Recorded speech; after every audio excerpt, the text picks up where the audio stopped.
জীবনের প্রতিটি স্তরেই রয়েছে বুদ্ধির পরীক্ষা। আর বুদ্ধি প্রত্যেকের ব্যবহার করা উচিত। বুদ্ধি হচ্ছে প্রতিটি প্রাণীর হাতিয়ার। ব্যবহারের মাধ্যমে এটি সচল থাকে। ঠিক এমন একটি বুদ্ধিমান কাকের কথা আজ তোমাদের শোনাব।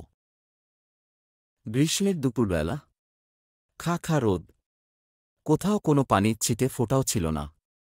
খাল, বিল, পুকুর, ডোবা শুকিয়ে চৌচির। ঠিক ওই সময় একটি কাক খুব পিপাসায় ছটফট করতেছিল। কোথাও কোনো পানি না পেয়ে এদিক ওদিক ছুটাছুটি করতেছিল এবং খুব ক্লান্ত হয়ে পড়েছিল। হঠাৎ তার চোখে পড়ল একটি মাটির হাঁড়ি, তাতে পানি ছিল সামান্য। হাঁড়িতে যে সামান্য পরিমাণ পানি ছিল তা সে কোনোভাবেই নাগাল পাচ্ছিল না। কিভাবে পানি খাওয়া যায় সেই চিন্তা করতেছিল। হঠাৎ সে দেখল হাঁড়িটির পাশেই কিছু নুড়ি পাথর পড়ে রয়েছে।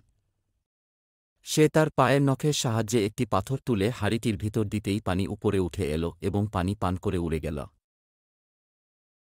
তো বন্ধুরা, এ থেকে এটি বোঝা গেল যে ইচ্ছে থাকলেই উপায় হয়।